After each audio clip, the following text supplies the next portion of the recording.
Les prometí a Padura, y acá viene Padura. En este primer fragmento que van a ver, le pregunté sobre el mundo de hoy. Un mundo que él define en uno de sus últimos textos como un mundo globalizado, digitalizado y polarizado de la peor manera. ¿Por qué se da eso y qué forma adquiere esa polarización de la peor manera? Lo contesta acá. Muchos elementos que han influido en ese proceso. Una parte importante de lo que ocurrió fue que el fracaso de toda esta utopía igualitaria del siglo XX nos dejó huérfanos de utopías. Y esa orfandad pues ha creado este mundo en que no se sabe exactamente hacia dónde vamos. Porque si miramos a ver, esta es una respuesta posible de muchas respuestas. Si miramos hacia el futuro, decimos, bueno, el modelo chino pudiera ser la posibilidad. Yo creo que es el modelo perfecto. Política comunista, sociedad económica capitalista. Pero acabo de ver un documental de cómo viven y trabajan los obreros chinos y las condiciones son, creo que, peores que las que presentaba Dickens en sus novelas del siglo XIX inglés. Bueno, es que viéndola nos parecía que estábamos viendo Tiempos Modernos de Chaplin, la famosa secuencia de las tuercas. Así trabajan esos obreros chinos. Y uno dice, hacia ese mundo es hacia donde queremos ir.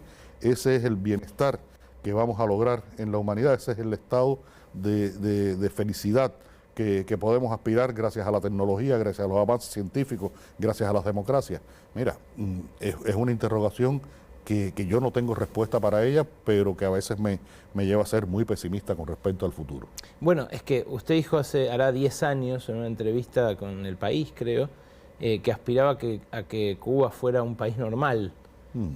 ¿Qué es un país normal hoy en este contexto? Me atacaron muchísimo de determinados sectores de esta polarización, porque dije que aspiraba a que Cuba fuera un país normal. Y no, Cuba no puede ser un país normal porque Cuba ha logrado, en fin, todo esto. Y lo único que estaba diciendo era, y siempre lo digo, cuando me preguntan, con mucha frecuencia me preguntan, ¿y cómo tú piensas que va a ser el futuro de Cuba? Y digo, mira, no me atrevo a hacer predicciones de futuro, pero te voy a decir cómo yo quisiera que fuera el futuro de Cuba. Yo quisiera que el futuro de Cuba fuera que un médico cubano con su salario viviera dignamente. Y con eso quiero resumirlo todo, en el sentido de que una persona que entrega a la sociedad un beneficio que puede ser material, puede ser espiritual, reciba por ese beneficio una recompensa de acuerdo a lo que él entrega, de acuerdo a lo que él significa. Yo creo que ese sería el país normal a que yo aspirara en Cuba. Claro, lo que pasa es que es una realidad cada vez más esquiva en los países capitalistas avanzados incluso, la de que un profesional viva acá en Argentina, que no es un país avanzado, pero sí en vías de desarrollo. Hay todos los días manifestaciones porque profesionales no ganan lo suficiente para vivir dignamente. Sí, pasa a nivel universal y es muy lamentable porque lo que ocurre, y lo sabes perfectamente porque tú eres economista, es que los tejidos sociales a partir de su economía se han ido dilatando y se han ido creando grandes bolsones de riqueza y enormes bolsones de pobreza. Y lo que fue en otro momento la aspiración de muchos países del mundo, una clase media fuerte, activa, ha ido desapareciendo en los países capitalistas. Entonces hay una situación en estos momentos bastante complicada. A veces se dice que bueno, todo esto tiene que ver con el neoliberalismo, con la globalización, pero también se sabe que son crisis propias de un sistema que ha llegado a unos límites de su capacidad y que necesita renovarse. ¿De qué manera? No lo sé, no soy economista, no puedo hacer predicciones de futuro, no soy ni siquiera sociólogo como para poder mirarlo desde un punto de vista social, pero lo que no quisiera es que el mundo terminara siendo como China, esto sí seguro. Es interesantísimo lo que reflexiona Padura, incluso cómo expone frente a uno sus propias contradicciones. Es muy lúcido el análisis que hace. Y hablamos también en este segundo fragmento sobre Personas Decentes, el libro que vino a presentar aquí Su último libro está dentro de la saga de Mario Conde, el detective habanero que era policía, que después deja de serlo y que ahora transcurre en una Cuba contemporánea, en la Cuba de 2016, la Cuba de la apertura de Obama, que después se revirtió con Trump. Sobre esa Cuba, sobre sus contradicciones, sus novedades y sus delicias también, habla Padura en esta segunda parte de la entrevista. La Revolución Cubana fue un proceso de una revolución, porque cambió una estructura socioeconómica en el país. Y entre esos cambios produce toda una serie de transformaciones, de aportes en el terreno cultural que fueron realmente muy importantes. Un primer elemento fue una enorme campaña de alfabetización en la que ese % de analfabetos que existía en Cuba fueron alfabetizados. No quiere decir que todas esas personas se convirtieran en lectores, pero por supuesto tuvieron la posibilidad de leer y escribir y algunos incluso se convirtieron en lectores. Se crea una imprenta nacional. Esa imprenta nacional, su primer acto fue una edición de 500.000 ejemplares del Quijote en una población de 6 millones de habitantes. Es decir, que prácticamente cada casa de Cuba tenía un Quijote. Se crea el Instituto de Cine, ese Instituto de Cine que en los años 60 hace películas como Memorias del Subdesarrollo, la de Tomás Gutiérrez Alea, que es un clásico del cine latinoamericano.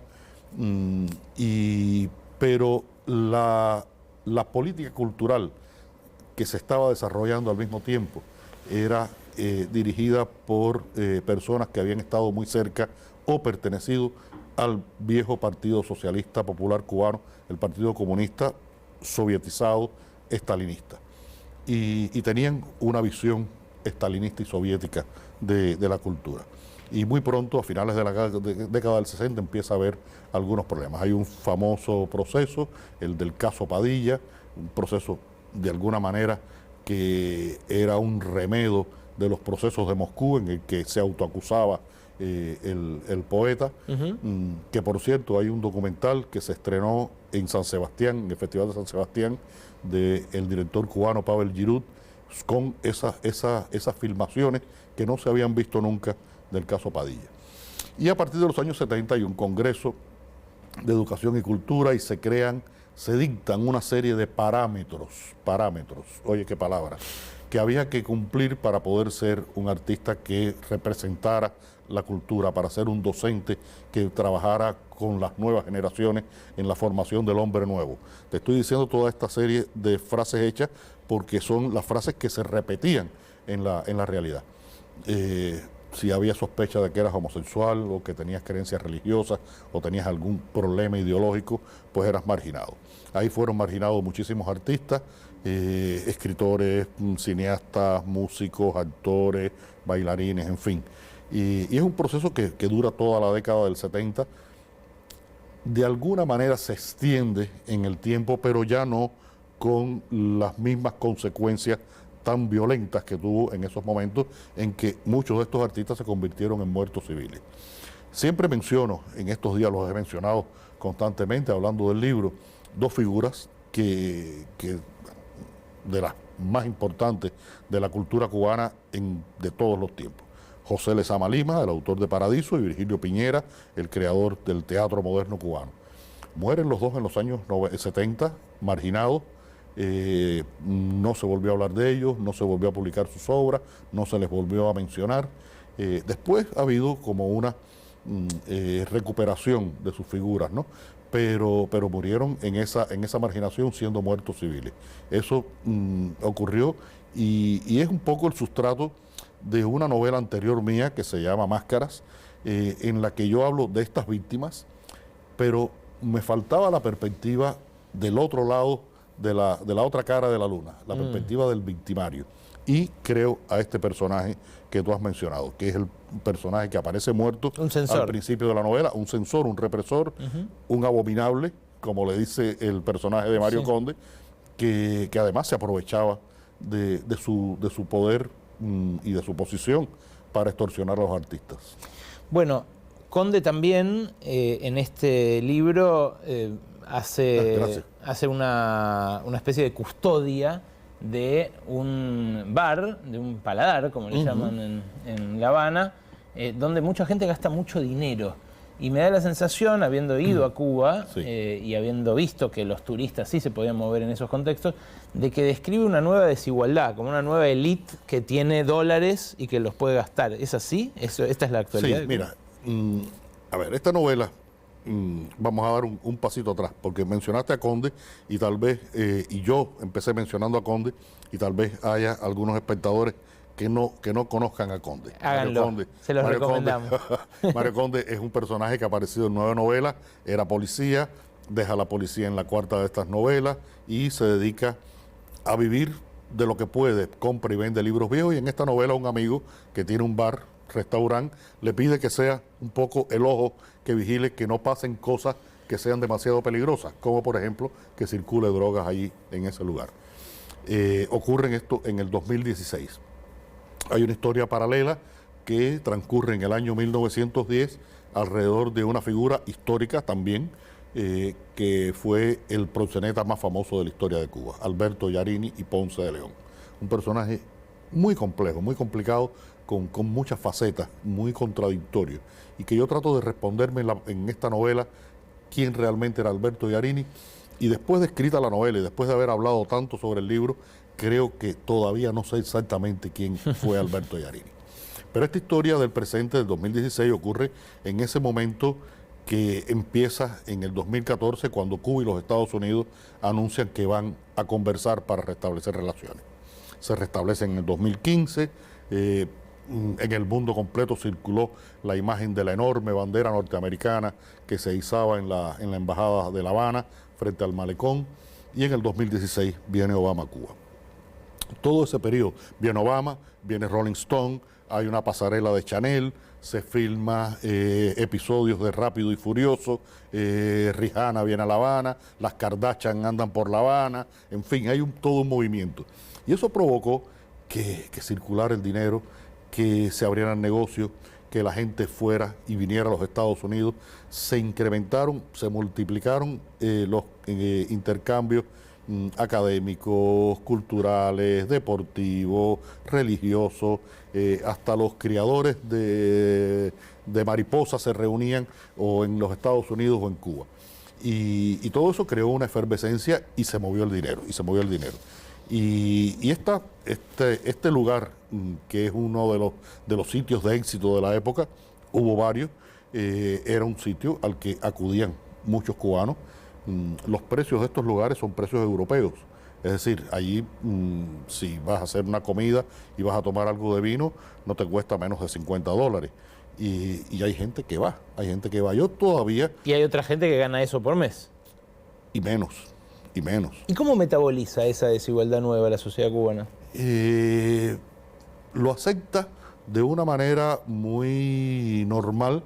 Hay algunos que pueden y otros que no pueden, y los que no pueden quisieran poder. Es un sector muy pequeño de la sociedad realmente, porque estamos hablando de estos lugares de éxito y estos lugares donde van los turistas y los cubanos con posibilidades. En una ciudad como La Habana, de 2 millones de habitantes, hay 20 lugares con estas características. Es decir, es 1% cuando tú lo comparas mínimo.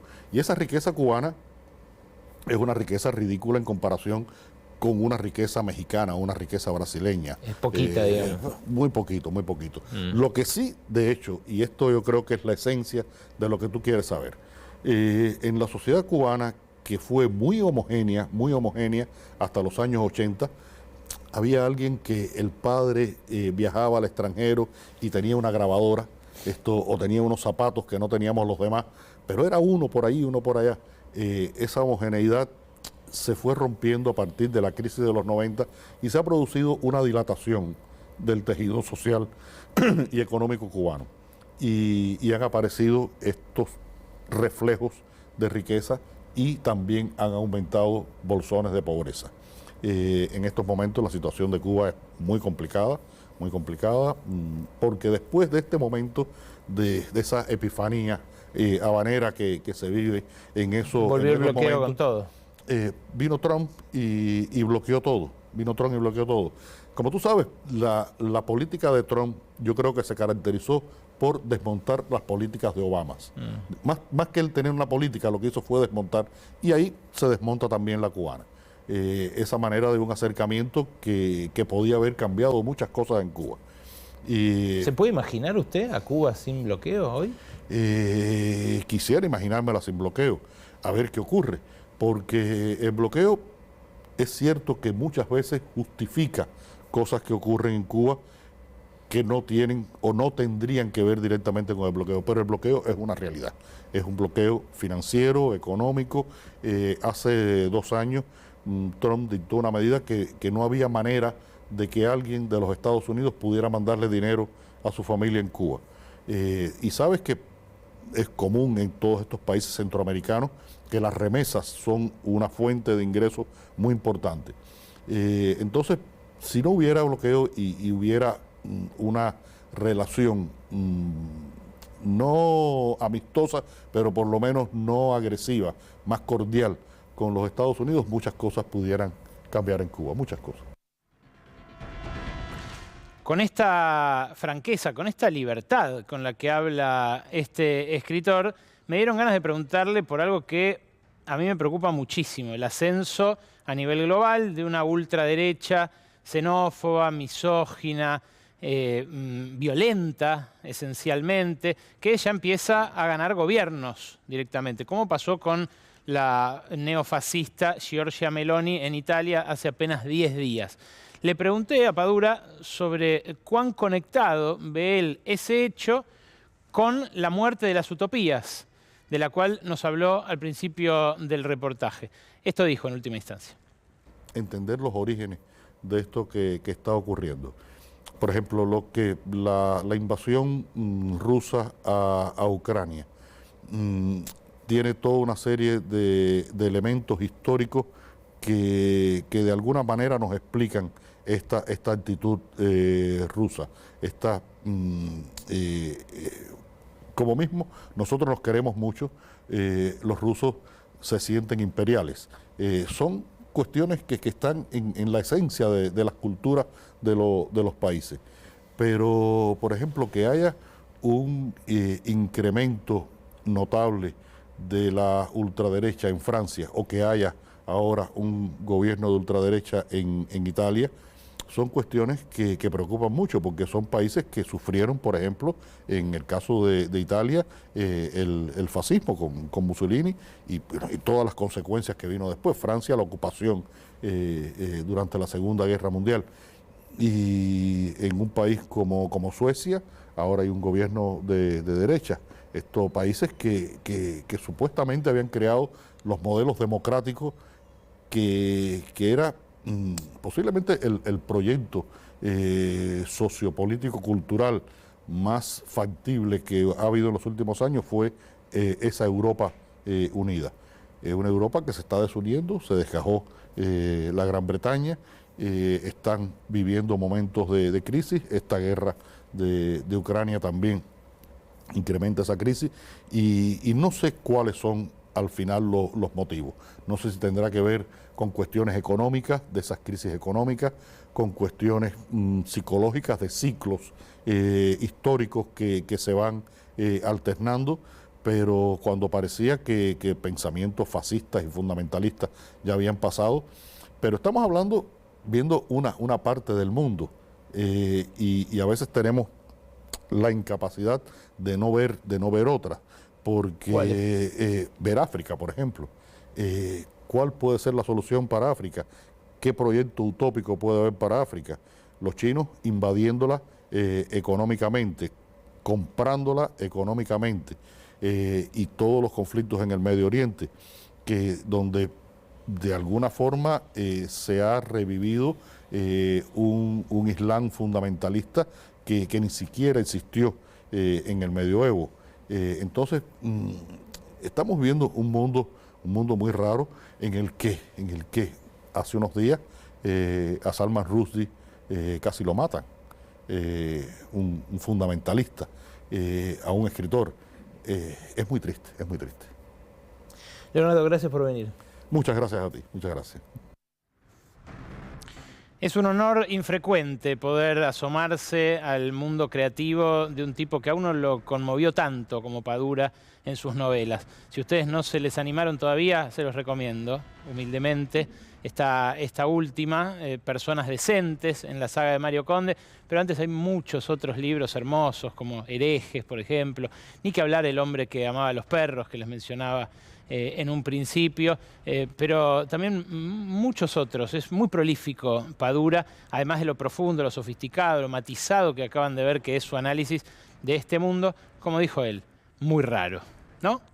El martes que viene las espero como cada martes a las 23, aquí en este espacio de reflexión e información llamado Brotes Verdes.